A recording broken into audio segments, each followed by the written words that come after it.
Good afternoon guys, panibagong araw, panibagong vlog. Mayroon tayong aayusin na electric kettle. Bago pa lang siya guys. Meron pa siyang plastic. Nalusaw lang yung ano niya. Yung pinakapatungan para sa kontak. Pakita ko sa inyo ilang watts. 1,500 watts. Wow. 1.8 liters. 220 volts, 50 hertz, Hodic electric kettle. Ito yung ano niya. Yan yung pinaka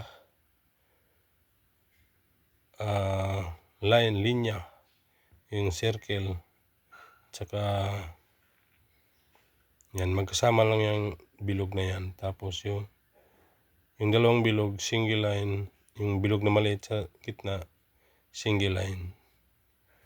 Yan, dito yan tatama. Ito guys. Yan, ibig sabihin, pag tinusok natin dito, nandyan yung linya na sa gitna. Isang linya. Tapos yung dalawang bilog na yun, dito tatama yun. Yan, tama dito, tama dito. Kaya ano siya, yan. Pag nakaganyan. Ngayon, ang solusyonan natin, bubuksan ko yung yung pinaka ito, yan. Ito gagawa natin ng paraan para sa wiring na lumitaw. Ito.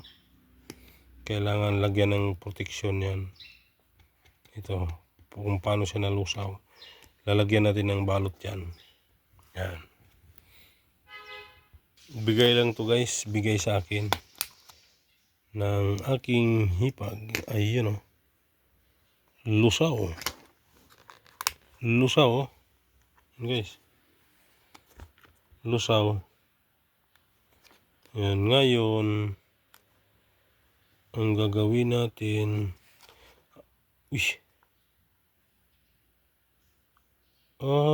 mali yung linya. Parang mali yung ano niya. Yan, suriin ko, gamitan ko ng tester habang nakasaksak. Pag papalo, ibig sabihin parang may mali. Ito na yun guys, ang ipapalit natin. Ito, heavy duty. Ito yung nasunog, sobrang liit. Lusaw. Nalusaw dito. Napakaliit kasi. Nagano siya yung dahil sa sobrang init, dahil iinit talaga pag maliit. Yan, pakita ko sa inyo guys. Silang dalawa. Yan. Napakalayo. Mas maliit pa to sa 16 o 16. Yan kita yung layo. Ito na yung ipapalit ko. Heavy duty. Galing to sa sa induction cooker machine. Yan, malaki.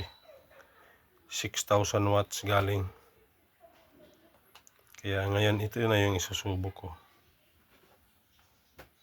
Wala na to. Ito maliit na to. Masyadong mababa yung niya. Yung amperahe. Dito sa plug 10 amperes, pero pagdating dito sa itong wire na to. Napakaliit. Sinadya yan para madali masira. Para bibili uli. Yan. Dito natin ikakabit yan. Tama pala yung dalawang round na nandoon. Yun yung bawat linya. Itong gitna ang walang linya. Yan. Kumbaga ano lang yun. Props lang yun doon. Yung dalawang bilog talaga. Na-tester ko na. Ito na yung wiring natin guys. Di hamak na mas matibay yung nilagay natin. Matabang wire. Yan na ibalik ko sa posisyon. Yan tanaw na yung niya. Live. I-align na lang. Yan. Abang-abang guys. Ito na guys. Yan, tingnan natin yung tester. Yan, palo. Yan lipat natin yung kabilang plug. Yan yan sa kabila. Palo. Yan guys, okay na. Palo na. Yan, testing na tayo. Yan, ito na yung niya. Pinakabagong wiring sa plug. Yan nilipat ko na yung area niya dahil di na magkasya pag dito pasok sa loob. Yan maliit kasi dyan, kaya gumawa na ako dito. Tabi kasi siya sa yan, okay na yan. Titesting ko na ngayon, kuha ako ng heavy duty na extension. Ay, yan na guys.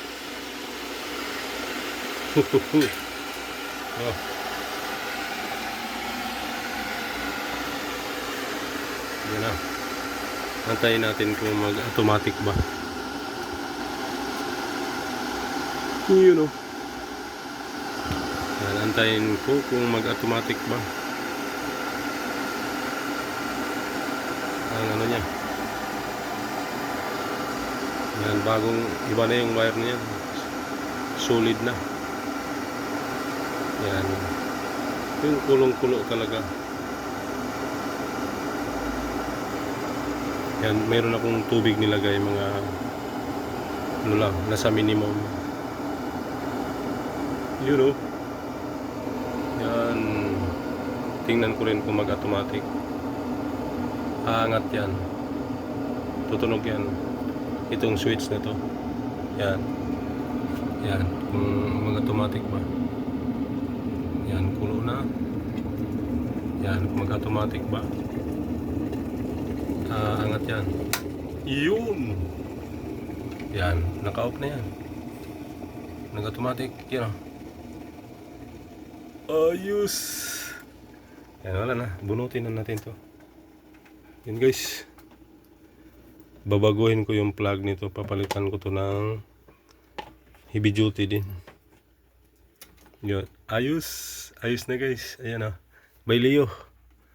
Instant initan. Uy, nalaglag na. Kakagawa lang. Sisirain mo parik man. Yan guys, okay na. Okay na to. Yan yung contact nito iba na dahil malaki na yung wire na ginamit. Kulong-kulo. Hindi sira yung niya, pinaka heating element, yung pinaka heater, yung nasa ilalim, yung 1000 watts. Yan pwede na magkape. Kaso nagkape na ako kanina, pang testing lang. Yan kulong-kulo. Di ba? Yan lang, hanggang karami. Minimum lang. Kulong-kulo. Baikwe. Ang lakas sa kuryente to. Yan, lang testing lang. Yan So hanggang dito na guys, pasilip sa inayos natin na electric kettle na 1,500 watts. Yun o. Ito lang plug ang babawasan kong yung wire. Yan. Yung heavy duty din na plug ilalagay ko dyan. Yung rubber lumalaban sa init. Tapos babawasan ko yan mga 1 metro lang. Ito kasi sobrang haba. Yan o. Mahigit 1 metro. So hanggang dito na lang guys. Instant initan. Thank you for watching. Bye bye.